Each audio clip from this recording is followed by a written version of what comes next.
Welcome to the Pirate Broadcast, where we interview interesting people doing interesting things, where you can expand your connections, your community. Kindness is cool and smiles are free. And let's get this party started. And it's a beautiful day for the Pirate Broadcast. And as always, like and share and do all that social stuff and the shenanigans that play out in social media. And I want to bring interesting people in that are doing interesting things to kind of give us a new perspective and a kind of insight and inspiration of what could possibly happen with your life if you take the initiative to do something fascinating, to change what you're doing and maybe expand your possibility. And right now we have the amazing Tik Tok Jennifer Cline in the room. And I met you, Jennifer, through Gabriel, who is another avid fan. I'm an avid fan of Gabriel's and his Made from Scratch podcast. And we go back and forth and we help each other out in this community. And the pirate community is amazing. And I want to share you with the pirate community because you're an inspiration to so many. And so give us the high level story about how you got here and kind of your journey and your backstory so we can kind of start to unravel this thing. Okay. Well, in a nutshell, I was a self-professed unhandy woman completely. I was married to a man that knew how to fix and build everything. He was a maintenance man at a local college. And my journey into woodworking and becoming handy, unfortunately, began with a tragedy. He left for work one day and was hit by another driver on his way to work. So that terrible, unfortunate event in my life was obviously a turning point. It left me with his family farmhouse that was in all aspects falling down. Everyone advised me just tear it down and start over. Yeah. But being the hard-headed Italian woman that I am, I decided I was going to renovate it and completely fix it up and make it into what we had always dreamed of. So just in doing that, in those first years after his passing, I was left, picking up the pieces, picking up his tools, teaching myself, and through doing that and learning new things, it has opened up a brand new life for me. Yeah. And when I was listening to your show on Gabriel's podcast, it was really there are a lot of parallels that took place in your life where you had to actually learn a new skill and adapt because of your choices and circumstances. And I think a lot of things we do in life have choice around them. It's like, how am I going to respond to this tragedy? How am I going to respond to this thing that happened to me? Absolutely. Yeah. It is a choice. It is a choice. And it comes from a belief, a very deep belief for me, that we're put on this earth for a purpose and a reason. Yeah. And when I put all of my emotions out of it and I really focus on that, I want to think, why am I having this experience? What am I meant to learn from this? What am I meant? Then once you've moved past and through that storm, I aim to help others who are going through maybe something similar or just be an inspiration in general. So yeah, it's definitely a choice. The funny thing about choice and being able to pick yourself up after any kind of tragic circumstance, and we're seeing a lot of heart and heartache and pain and hard times right now, with everything that's going on around us.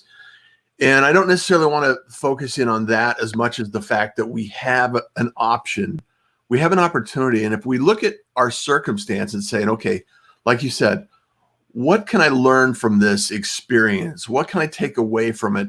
And how do I want to feel about it? Where do I want to take it? And where do I want to put that energy in a positive way? And for myself, it's like, like we were talking before the show, I fell 3 stories, I've lost jobs, I've been homeless, I've, made money, I've lost money, I've had multiple different lives, which are, to me, is what makes my life so full. It's like every day is a gift. Right. Every day we wake up is a gift. And when we focus in on the gift rather than the disappointments, our life is so much different. Yeah, And so, absolutely. and you've had other disappointments. I mean, work, life balance, all that kind of stuff. And, difficult people to be around Right.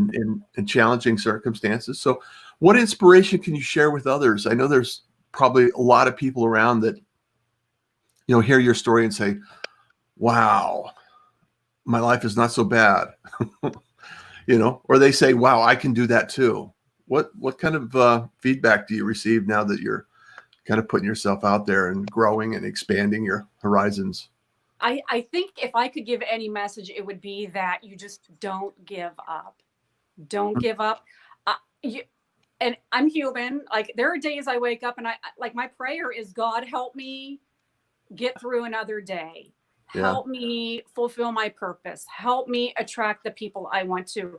But there are times that I'm not all, it's not all hearts and flowers and roses, that you just rainbows and unicorns. Yeah, it isn't all that, but at the end of the day, I know what I feel I have several purposes, and I try to focus on that. And I just make a decision to just keep going, allow myself maybe a pity party momentarily, and then dust yourself off and, chin up, boots down, keep going. Yeah. Go cry in the shower. Yeah. Rinse it off. You can have those moments. I have those, but I usually put on an inspirational. YouTube is great for that. I'll put on a YouTube. I hit inspirational video, and I'll sit and listen to like 15 or 20 minutes of just sound bites of, people that I admire, that are very inspirational people to me. And that usually recharges my battery. Yeah. And here's the secret of this. Every one of those moments is a moment. It's just a moment in time, and this too shall pass, Right. They say, time heals all wounds. Well, give yourself a moment, breathe it in, understand that there is some challenges that you're having, and accept it for what it is. And right. That's a valid feeling. It's a valid emotion. Right. And don't dismiss it or don't push it down, because, just ignoring it creates its own problems. Right. And so just understand that it's a moment in time. You're going to live through this. And like you say, keep moving forward. Right. So one of the directions you took in your life and your journey was to be an early adopter at Tik Tok. And it's a form of communication that really has its own unique storyline. And I think it's really important for people to understand that you've been able to communicate and articulate some of the ideas and inspiration that you're doing and working on, and the craft part of the equation. Yeah. In TikTok, and talk about that, what that decision was. I want to go back to the decision that made you say, I can do this. I can do this. It was Gary V. Do you follow Gary? All right. He is. And because I was on the other social media platforms, and each of them, while, they each have their own benefits, but they're all work.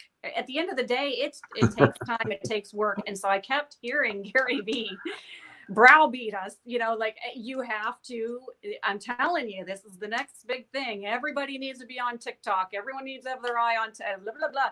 And, maybe I'm a little hard-headed, but like after the, umpteenth time of hearing, you need to be on TikTok, I thought, if Gary V thinks it's important, maybe I ought to listen up to what he's saying. Yeah. So I went ahead and I opened an account, really not knowing what to expect. And my first video, I just like, okay, what do I have in my phone? What can I throw out there? And I actually, I kind of laugh at it now. I have a chipmunk that comes to me and eats out of my hand. That was my first video. It had nothing to do with what I'm about as far as a brand or anything. It just was, hey, let me throw this out here just to figure out how the app works. But yeah, there's definitely, it's fun. There's a culture there. There are trends. Yeah. TikTok has gotten a lot of things really right when it comes to what social media is supposed to be about. Yeah. What was the thing that surprised you most about being on TikTok and growing a community over there? How many how many views you can get, how many people can see your video. It's just, I think if I added up the views of some of my posts, if you just add them all together on Instagram, on Facebook, blah, blah, blah, they're not going to, for the rest of my life, probably would not add up to the views. I think I've been on there almost a year. I think I have 30 some million views on my videos. Wow. That's unheard of. Yeah. Unheard of. As a marketer, that's very impressive, you know. It's like,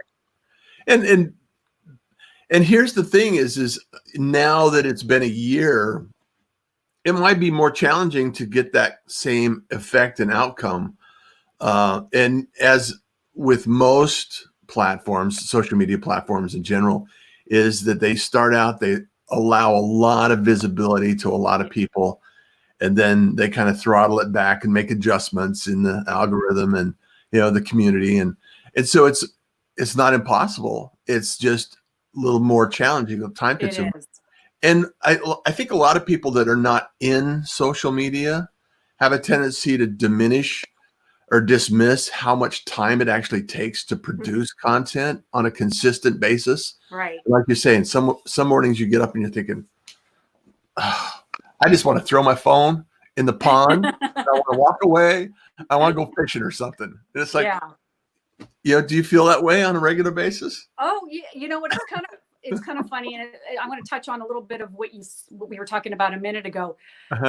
Some things that were frustrating at the time, or like really bad days, after you've been through them, and when you look back, some except for really tragic events, some things are actually kind of funny. So the other day I was filming, and I don't even know, like nothing was going right. Nothing. Like I was trying to film and talk, and cars were driving by, and then at one point, like my camera fell off my tripod and I was caught off camera. I talk to myself a lot, which I didn't realize until I play back my videos. So, but I think I said, out of disgust, why do I even bother? And I didn't realize I said that until I played it back and I was editing, and then I had to kind of laugh at myself because I had my pity party. Why do I even bother? And then I remembered, you know, what my purpose is and how I want to inspire, especially like young girls and women. I'm like, you know, I had my pity party and I just moved on. But yeah, it can be frustrating, but it can also be funny when you look back at it too. You have to afford yourself you have to be able to laugh at yourself. Yeah. I don't know about you. However, I know, you know, I started putting out the 2-minute tips again because I had so many people just direct message me and say, Russ, when are you going to do the 2-minute tips again? Because I did this long series and I would do it every day, just a last minute at the end of the day kind of video, and, you know, just share some thoughts, and people would wake up and watch it. And it's one of those things that you receive a message that just somebody sends you a message, say, hey, I've been listening for a long time. You've never seen them in the feed. You don't know, don't know that they're there. And they just say, hey, thank you for doing what you're doing. And it's like, that's the reason I'm doing why. I mean, I've been brought to tears by some of the messages that come back. And it's like, you know, okay, I'm not afraid to admit it. So it's like, okay, we have to share something good in the world. And I applaud you and I appreciate you for doing all the good stuff that you're doing. And I've caught some of your content, not all of it, because there's a little bit there. And the fact that you have had tragedy, you had transitions, you've had evolutions, that's what brings character to our lives. You know, that's what builds the person we become, is from the experiences we have. Right. And I don't like the bad things but I like who I've become because of it. And I know there's a bigger purpose, and knowing that helps me to deal with the loss of my husband. And I know he had a purpose during his life, and he wouldn't have gone home if his purpose was unfortunately done. And so I focus on that. That gives me strength, and that keeps me going to, you know, to wake up and do this another day. Yeah. Yeah. So for those that aren't as familiar with you, some of the projects you put together are really inspirational, and it's almost like it's found objects a lot of times, Mhm. and it's craft. And so what inspires you, or is it just like, one of those ideas that you see something, you say, oh, I could do something with that. Walk us through your process, because I think it's fascinating. Well, I think I'm thrifty by nature. I've always loved garage sales. I've always loved thrift stores. Obviously, I love free things. If I can find something free on the curb, then that's great. But I also feel like as a society, we're pretty wasteful. I think we have it really good. I think this pandemic is making us realize how good our lives are. But I think we throw away a lot of things. Yeah. So yeah, that's one of. I am a flag maker. I actually have. Here's a flag behind Yeah. me. Those are made out of pallets. So part of what I do is hoping to raise an awareness of repurposing and recycling. Yeah. So I really find, people are starting to call me though, and they're like, hey, I have these doors. Do you want them? And I can't turn anything away.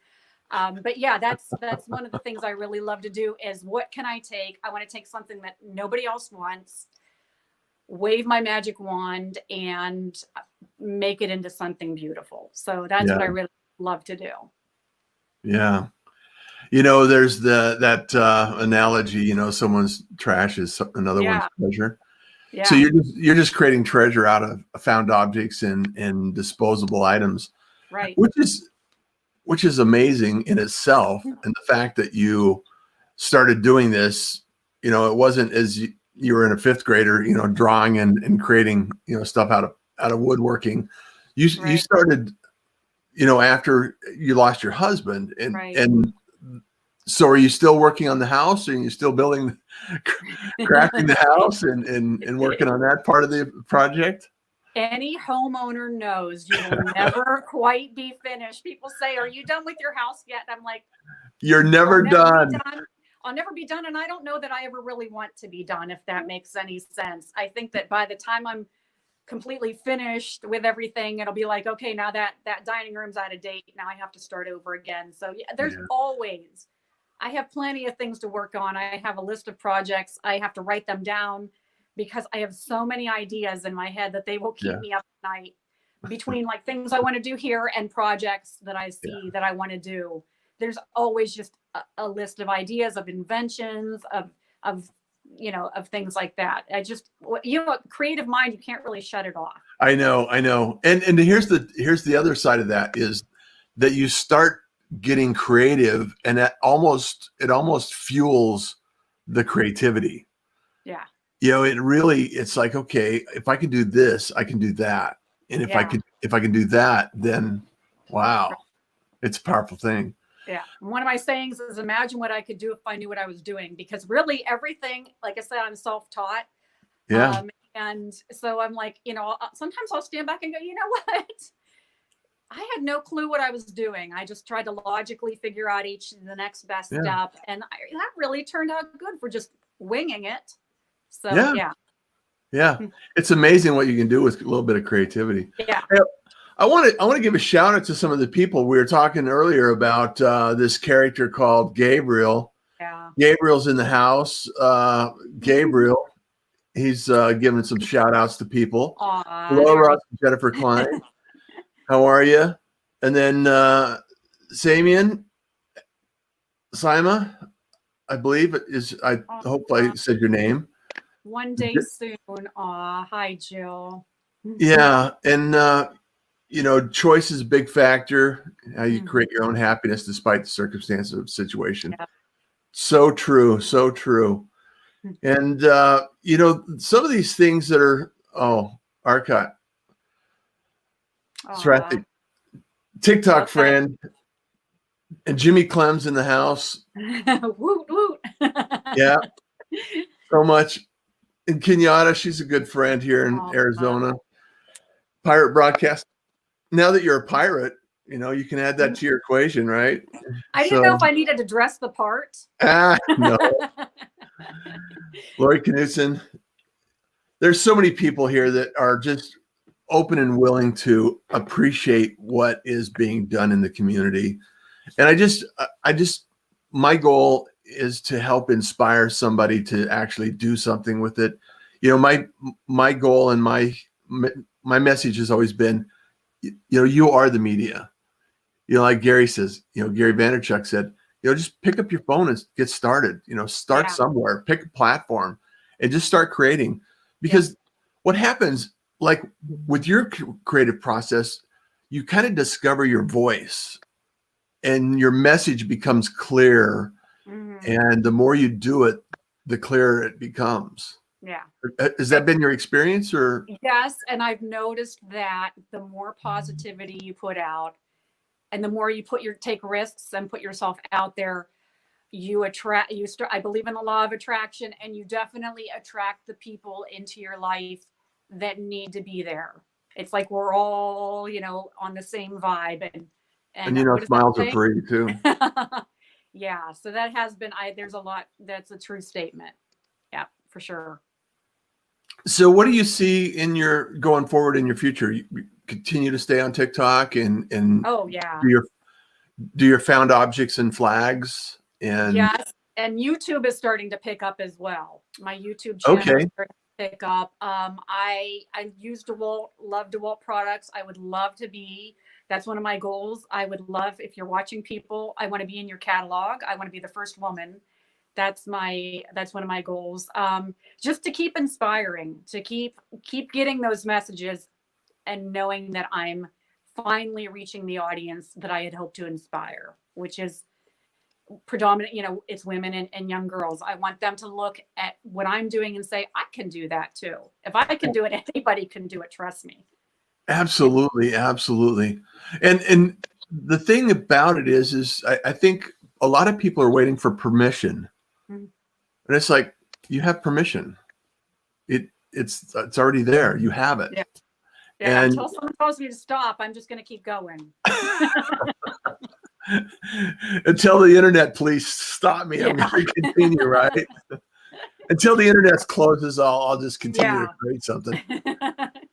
So talk about your flags. Talk about the inspiration for your flags, and what promoted that idea, and you know, we talked about first responders, and you know, right now there's some heroes out there that are doing some really great work, and so flags are, you know, kind of you know, important to me, and understanding that you know, we can come together for a common cause and a common goal. But talk about your flags and how that whole idea erupted. I did not expect to ever be a flag maker. At the time, this is going back a couple years, worked at a courthouse. I'm a paralegal. I worked with I had the high honor of working with our grand jury. And because I was doing things around my house and putting that on Facebook and other social media, people knew that I was learning to work with tools, and they saw the things I was doing. And I had a very good friend who's a police officer. And he said, hey, he sent me a text. And he said, hey, Jen, I know you're handy. Can you build a thin blue line flag for me? And so I was like, I guess. So I just, you know, went to Lowe's, got a box of like $5 laminate flooring they had on clearance, and just kind of, you know, did my philosophy, just wing it. And I made my first thin blue line flag, which after I made it, I thought, well, this thing isn't in proportion. So I made another one for him, which I was happy with. But the first one that I thought was a mistake, I thought, what am I going to do with this thing now? So I got the bright idea to take it into work and hang it in my office. And then the police officers that were coming in to testify, I asked them to sign the lines. So now that flag has probably over 300 signatures on it. But after doing that, then that got exposure. Officers would come in, they'd see it, and they're like, hey, do you know a guy that makes these? And I was like, I do. So I would work that job. I would come home and I would make flags every evening, every weekend. My life was consumed with making flags. So it's just a lot of great things have happened after that. It's evolved into a bunch of different styles. They're all named after the police officers or first responders that inspired the design. Every flag has messages of gratitude and prayers and just good vibes written inside the boards. Mhm. And I feel that it is my way of giving back to veterans and to people that I truly think are heroes. Well, So thank you another for doing purpose. that. Thank you Yeah. for doing. I wanted My to I heart wanted to touch make sure passion. we shared that story so people could understand and appreciate the heart that is behind, the TikTok celebrity, because Yeah. there's a depth there that a lot of people need to understand and appreciate, because we all, here's the thing is we all start from zero, Yeah. and everything is figure outable, as Marie Yeah. Forleo would say. We just need to figure it out. We just need to take the initiative to say, okay, I don't know it now. However, I'm capable of learning how. Yeah. And that's how life is, and the experience of life. It's like life is an instrument we continue to practice. And Yep. it's just a matter of being able to practice that instrument and learn something that you can offer of value. So Yeah. Absolutely. And I've learned to not beat myself up over mistakes, because I'll tell you what, sometimes I'll start off with a project and I have an idea in my mind and I goof something up, or it doesn't turn out as then I pivot and I mhm. think, okay, how can I cover up that mistake? And then the project ends up, I can't even tell you how many times this has happened, where it ends up even better I was than just what going my to say, original plan was. And I'm like, you know what? I sometimes welcome mistakes because they often lead to even better. happy accidents. Yeah. Well, Yeah. and the thing is okay, there's a lot of times where I have a certain, like when I'm creating things, I have a certain idea kind of in my head of how I want it, how I envision it coming out. And sometimes you just have to start creating and kind of bounce off the walls a few times in order Yeah. to really formulate the idea that to the next degree. And Right. sometimes the process evolves into the outcome. Does Right. that make sense? I mean, Yeah. Oh, absolutely. it's like Yeah. it's like you were telling me about the chairs on the side of the road. It's an all-day project. However, Yeah. when you start it, you're not really crystal clear on what is going to take place. Right. So Yeah. it's like, okay, what possibility is available here? So Right. Yeah. yeah, Absolutely. Yeah. For I sure. think it's amazing that we can actually do that and actually evolve into these ideas and these creative processes. So Right. it's fantastic. So how do you like people to get a hold of you or follow you? Is it on TikTok, or is it the other social medias, or you want people to go to your YouTube channel? Well, all of them, if you're on all of them, but yeah, if you're on LinkedIn, I accept everybody. So send me, a connection Connection request. request. TikTok. Yeah, I'm on YouTube. People have their certain apps that they really like, so I Sure. really try to be on all of them and active on all of them. Hmm. So yeah, and I try to put a little bit different things maybe on Instagram so that people have a reason to, if they follow me on TikTok, I hope on Instagram, maybe I'll post a behind the scenes picture of that TikTok so that it gives them a reason to follow me in different places. But there's only one of me. So sometimes I have to just, here's my one content. I'm going to put the same thing on everything, but I really try to be a little bit, change it up a little bit and have Yeah. different things. But yeah, I'm on all the major ones. Well, I truly appreciate the fact that you're here and doing the work and supporting, the community, young women especially. Right now in this day and age, it's really amazing to have a lot of different perspectives and options, because I mean, I see the world as opportunity, and not Yeah. everybody has that idea in their head yet, you know. And so Yeah. if we could plant those seeds, sometimes those seeds will take a little bit of time to grow, and you got to nurture them and keep along. And what we'll do is, Jennifer, I'll work on getting all of those links in the Sure. post, and Okay. then by the end of the day, I'll share it back with you, and we can actually put that post out and share Okay. it out again, and create some more activity. So Yeah. thank you I so much for appreciate being here. I really appreciate you. Thank you. Thank you so much for having me. And for for everybody around and, that know me, like and understand, appreciate what we're doing here. Thank you so much for your support. I love it because kindness is cool and smiles are free. And you enjoy the day. Amen. Thanks, Jennifer. Thank you for having me. Bye. Bye-bye. Thank you for joining the Pirate Broadcast. If you found this content valuable, please like, comment, and share it across your social media channels. I would love the opportunity to help others grow in their business. The Pirate Syndicate is a platform where you show up, we produce the show. It's that easy. If you want to be seen, be heard, and be talked about, join the Pirate Syndicate today.